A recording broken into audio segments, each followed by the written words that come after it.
Laws related to bill finance. तो bill finance का क्या मतलब है? जो भी इनवॉइसेस हैं उनको डिस्काउंट करना या परचेज करना, जो भी सामान बेचा गया उसके द्वारा जो इनवॉइस जनरेट हुई है उनको परचेज करने का काम को क्या बोलते हैं? बेसिकली बिल फाइनेंस बोलते हैं। मतलब अगर हम आम बोलचाल की भाषा में समझें तो मतलब ये हो गया कि मान लीजिए आपने कोई सामान बेचा किसी XYZ कंपनी को, उसके बदले में आपने बिल रेज किया, लेकिन उसने कहा कि हम आपको पेमेंट जो है 2 महीने बाद करेंगे। आपने जाके वो बिल जो है बैंक के पास जाके भेज दिया कि भैया हमारे पास 1 करोड़ का बिल है, हमें पैसे की जरूरत है, आप हमें 95 लाख दे दो। उसने 5% काट के आपको 95 लाख दे दिया। ये मोटा मोटा कॉन्सेप्ट है बिल फाइनेंसिंग का।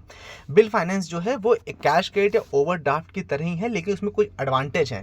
कैश क्रेडिट में तो अभी करते हो, आप पैसा ले लेते हो बैंक से, फिर आप काम करते रहते हो, इधर से पेमेंट आता है तो इधर आप बैंक में रोल ओवर आप चलाते रहते हो उसी तरह से। लेकिन क्या फ़र्क क्या है इसमें? क्या है कि जो अंडरलाइन ट्रांजैक्शन है, मतलब बिल आपके पास है तो ऑब्वियस सी बात है कि पेमेंट आना पक्का है, तो वो इजीली आइडेंटिफिएबल है कि किसके अगेंस्ट में आपने पैसा दिया है। साथ ही साथ इसमें जो डेट ऑफ रीपेमेंट है वो भी फिक्स है, कितना अमाउंट आएगा कब आएगा वो भी फिक्स है। जो बिल है उसमें सिग्नेचर एक से ज़्यादा के लोगों के मोर देन वन सिग्नेचर रहेगा अगर वो यूसेंस बेसिस पर है। तो अगर ये इजीली ट्रांसफरेबल एसेट है, मतलब अगर बैंक को लिक्विडेट करना है तो आगे चल के बैंक उस जो उसने बिल फाइनेंस किया है उसको फर्दर और आगे बेच सकता है और थोड़ा कम पैसा ले लेगा, लेकिन उसका भी लिक्विडेट हो जाएगा। क्लास ऑफ बिल्स और क्या क्या लॉज हैं जो बिल्स को गवर्न करते हैं उसको देखने से पहले आई रिक्वेस्ट कि आप ये देखिए कि ये JIB पेपर 2 का मॉड्यूल बी यानी फंक्शंस ऑफ बैंक में यूनिट 13 चैप्टर 13 है लॉज इनटू बिल फाइनेंस। ठीक है। तो क्लास ऑफ बिल में बताया गया 3 प्रकार के होते हैं बिल। एक होता है क्लीन बिल, एक होता है डॉक्यूमेंट्री बिल और एक होता है बिल्स ड्रॉन अंडर क्रेडिट। तो क्लीन बिल जो है do not have any associate document and simply establish that draw is required to pay. मतलब है क्लीन बिल एकदम सिंपल होते हैं, उसके साथ कोई डॉक्यूमेंट एसोसिएट नहीं होता, सिंपल है कि बिल है आपके पास तो मतलब इसका पैसा देना है। ठीक है, सिंपल इतना चीज़ होती है। बिफोर मूविंग ऑन एक डिस्क्लेमर देख लीजिए कि ये वीडियो जो है सिर्फ एजुकेशनल पर्पसेस के लिए है। ठीक है, मतलब जो भी अमाउंट लिखा है क्लीन बिल पे वो पेमेंट करना है उस फला डेट पे फला अमाउंट। ठीक है, ये फिक्स है उस पे। लॉज गवर्निंग बिल्स का क्या मतलब है कि liabilities and rights of parties to a bill is govern by the NI act. जो भी लाइबिलिटी वगैरह होती है वो NI act negotiable instrument act 1881 के द्वारा, मतलब बिल को प्रॉपर्ली माना क्या जाता है? बिल को बेसिकली बिल ऑफ एक्सचेंज ही समझा जाता है। ठीक है, व्हाट इज बिल? बिल का मतलब है बिल ऑफ एक्सचेंज, जिसकी definition section 5 NI act 89 negotiable instrument act 1881 में दी गई है। इसका मतलब क्या है कि इंस्ट्रूमेंट इन राइटिंग लिखित इंस्ट्रूमेंट होता है जिसमें एक अनकंडीशनल ऑर्डर रहता है जो कि मेकर मतलब जिसने साइन किया है उसके द्वारा साइन है, वो इस बात को अग्री करता है या कहता है और सर्टेन किसी अन्य व्यक्ति को जिसका भी नाम उस बिल के ऊपर लिखा उसको देगा पैसा। कितना पैसा देगा उस सम ऑफ मनी उसमें मेंशन रहता है, ऑन ऑर्डर रहेगा या फिर बेयरर रहेगा ये भी उसमें मेंशन रहेगा। तो ये पूरा प्रोसेस हो गया बिल ऑफ एक्सचेंज का जो सेक्शन 5 NI एक्ट 1881 में दिया हुआ है। ड्रॉअर, ड्रॉई और पेई ये क्या क्या होते हैं सेक्शन 7 में बताया गया है। सेक्शन 7 ये कहता है कि जो मेकर है मतलब जिसने बिल ऑफ एक्सचेंज साइन किया, चेक होती है वैसे बिल ऑफ एक्सचेंज है, जिसने वो साइन किया उसे ड्रॉअर बोलेंगे। ठीक है, जिससे कहा गया कि भैया आप इनको पैसा दे दो वो ड्रॉई हो गया। मतलब जैसे चेक होती तो बैंक से आप कहते हो ना पैसा दे दो, तो बैंक ड्रॉई हो गया।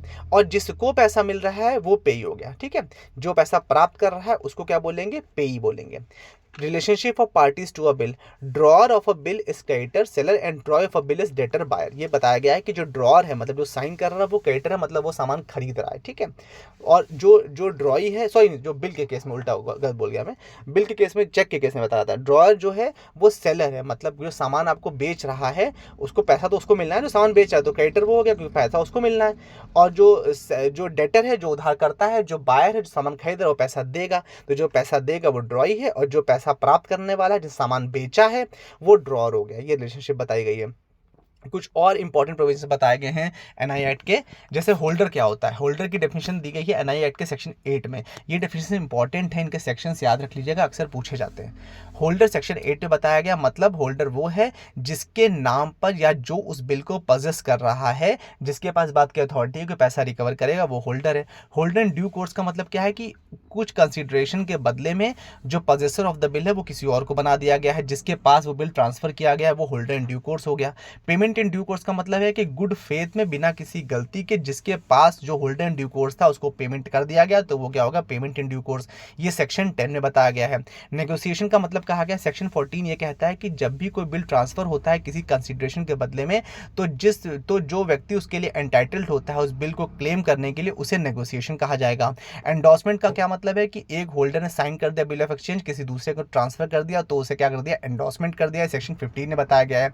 लायबिलिटी ऑफ ड्रॉअर के लिए कहा कि जो ड्रॉअर है वो डिसऑनर के केस में अगर जो डिसऑनर होता है तो वो उस केस में लाइबल होगा, उसकी लाइबिलिटी मानी जाएगी। The drawer is bound in case of dishonour by the drawer accepted to compensate the holder. मतलब ड्रॉअर जिसने जो क्रेडिटर था, जो सेलर था, उसने अपना बिल किसी और को दिया, होल्डर को दिया कि भाई आप पेमेंट ले आ, लेकिन फिर वो डिसऑनर हो गया, तो लाइबल कौन है? अभी भी ड्रॉअर, यानी जो सेलर है वो लाइबल है, भले ही वो पैसा डिपॉजिटर से लेगा, उससे ड्रॉई से लेगा, लेकिन लाइबल वो हो गया। इसी तरह से जो एक्सेप्टर है, ड्रॉई ऑफ बिल है, उसकी भी लाइबिलिटी बनती है किसके अंतर्गत? सेक्शन 32 के अंतर्गत।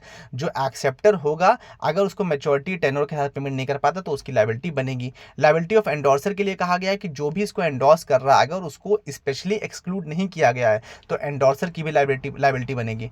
इंटरेस्ट रेट के लिए बताया गया सेक्शन 79 और 80 में। 79 में कहा गया है कि अगर इंटरेस्ट रेट स्पेसिफाई है तो उस हिसाब से उस बिल पर इंटरेस्ट भी देना पड़ेगा, और अगर इंटरेस्ट रेट स्पेसिफाई नहीं है तो 18% पर ईयर यानी 18% पर एनएम के हिसाब से आपको इंटरेस्ट पे करना होगा, ये बताया गया है। क्लासिफिकेशन ऑफ बिल में कहा गया है कई तरह के बताया गया। पहला इनलैंड बिल, मतलब कि इनलैंड नाम से हमारा विद इन इंडिया, उसमें सब कुछ इंडिया में हो रहा है, ठीक है, बस पेबल फॉरेन कंट्री में होता है, बाकी बन भी इंडिया में रहा है, पे भी इंडिया में हो रहा है, ड्रॉ भी इंडिया में हो रहा है, और पर्सन इंडियन रेजिडेंट है, तो इनलैंड बिल हो गया। फॉरेन बिल के लिए कहा गया, ये सेक्शन 12 में बताया गया कि जो भी बिल आउटसाइड इंडिया ड्रॉ होते हैं और इंडिया में पे होते हैं तो उस केस में उनको फॉरेन बिल कहा जाता है। डिमांड बिल ऐसे बिल जो कि साइट बिल है, मतलब जब उनकी डिमांड की जाएगी तभी वो बिल पेमेंट की जाएंगे। Usance bill payable after sight, अब bill payable otherwise than on demand, मतलब आफ्टर साइट ये पे किए जाएंगे और इनमें जो डिमांड के अलावा भी पे किए जाते हैं। It specify normally time repayment of value represent, जितना बिल का टाइम दिया होगा उसके बाद ऑटोमेटिकली वो पेमेंट हो जाना चाहिए, इसको बोलते हैं यूसेंस बिल। क्लीन बिल आपको पता है ये एक बिल ऑफ एक्सचेंज है जो कि एनआई एक्ट की रिक्वायरमेंट के हिसाब से, और इसमें किसी प्रकार के डॉक्यूमेंट या टाइटल ऑफ गुड्स की जरूरत नहीं होती, कोई सबूत नहीं देना है कि हमने सामान बेचा ही देखिए टाइटल ऑफ गुड्स हमारे नाम पर है, ऐसा नहीं देना है, ये बिल हो जाएगा पेमेंट, ठीक है। डॉक्यूमेंट्री बिल ऐसा बिल है जिसमें कि आपको सबूत देना है, मतलब टाइटल ऑफ गुड्स वगैरह जो आपने सप्लाई किए हैं उनका बिल ऑफ लेडिंग या लेटर ऑफ क्रेडिट, मतलब उसका जो बिल ऑफ लेडिंग या एयरवे बिल जो भी चीज़ें हैं वो आपको बतानी होगी, ठीक है, तभी आपका उसमें वो बिल पास होगा। Bills drawn with an instructions to deliver against payment DP, demand promissory bill. In a transaction of supply of goods, a seller draws a bill on the buyer and sends the same to this banker along with the document of goods like bill of lading etc. The seller instructs the banker to deliver the bill and document of goods only when buyer pays the price of the goods. ये बताया गया कि किसी seller ने सामान बेचा, seller ने क्या किया, अपना बिल और साथ ही साथ टाइटल ऑफ गुड्स और जो भी उसके bill of leading airway bill जो भी था वो सब कुछ अपने बैंक के पास भेज दे, और बैंक से कहा कि भैया जब आपको पैसा मिल जाए तभी आप ये चीज़ें उनको दीजिएगा, किसको? बायर को, ठीक है। ये तो इसको क्या बोलेंगे? Bills drawn with an instruction, मतलब इंस्ट्रक्शन दे दिया बैंक को कि आपको ये पैसा रिकवर करना है हमारे बिहाफ पे। Bills drawn with instruction to deliver against acceptance DA bill and usage bill supported by document of goods bearing an instruction that the document can be delivered if the buyer accepts the bill of exchange. दूसरा example, दूसरी एक case ये होता है कि अगर buyer ने bill of exchange accept कर लिया है तो उसको गुड्स डिलीवर कर दिए जाए, ये भी इंस्ट्रक्शंस कौन देगा? जो सेलर है वो इंस्ट्रक्शन देगा अपने बैंक को, ठीक है। इसके बाद ये सारे नेगोशिएट जो भी हमने ऊपर सेक्शंस देखे हैं उन्हीं को सेक्शन वाइज फिर से बताया गया है, एक बार देख सकते हैं आप शॉर्ट में कि बिल ऑफ एक्सचेंज जो डिफाइन किया गया है सेक्शन 5 में किया गया है, सेक्शन 7 में ड्रॉई और पे डिफाइन किया गया है, सेक्शन 8 में होल्डर की डेफिनेशन, 9 में होल्डर इन ड्यू कोर्स। इसको चार्ट को प्रिंट आउट लेके कहीं लगा लीजिए, देखिए मैं इसको छोटा करूँ, इसका स्क्रीनशॉट ले लीजिए और लगा लीजिए अपने रूम में तो याद रहेगा आपको। सेक्शन 14 में नेगोशिएशन की डेफिनेशन है, 15 में एंडोर्समेंट की है, 19 में डिमांड बिल्स, 30 में लायबिलिटी ऑफ ड्रॉअर, 32 में लायबिलिटी ऑफ एक्सेप्टर और सेक्शन 35 में लायबिलिटी ऑफ एंडोर्सर। फिर 79 और 80 आपको पता है इंटरेस्ट रेट स्पेसिफाइड, और इंटरेस्ट रेट जहां पर कोई भी रेट स्पेसिफाई ना हो उस केस में 18% पर एनएम के हिसाब से लगता है। Various types of bill finance के लिए बताया गया 3 तरह के हैं, bill purchase, bill discount, advance against bill for collection. मतलब नाम से क्लियर हो रहा है, मतलब जब बैंक जो है वो बिल ऑन डिमांड को नेगोशिएट करता है, चाहे क्लीन बिल हो चाहे आपकी कोई और फैसिलिटी हो उसके हिसाब से, तो उसको क्या बोलेंगे? बिल परचेज बोलेंगे। मतलब बिल उसने नॉर्मली खरीद लिया किसी कस्टमर से, किसी सेलर से, बिल परचेज हो गया। बिल डिस्काउंट का मतलब क्या है कि बैंकर जो है वो बिल ऑफ एक्सचेंज जो प्राप्त हुआ है उसके बदले में कुछ पैसा दे रहा है, ठीक है, और बिल जो है बाकी जो बिल पे होगा वो ऑन डिमांड पे होगा, तो इसको बिल डिस्काउंट कहेंगे। और तीसरा होता है बिल फॉर कलेक्शन, मतलब आपको पता है कि जो कस्टमर है वो आया, उसने कहा कि मुझे इतने टाइम में इतना पैसा इस बिल के अगेंस्ट प्राप्त होने वाला है, तो उसके अगेंस्ट मुझे कुछ लोन दे दो, तो उस बिल के अगेंस्ट कोई एडवांस दे दिया गया तो उसको advance against bill for collection बोला जाता है, ठीक है। With this we have come to end of this chapter. I hope you like the session. Do like, share, subscribe. Thank you so much for your valuable time.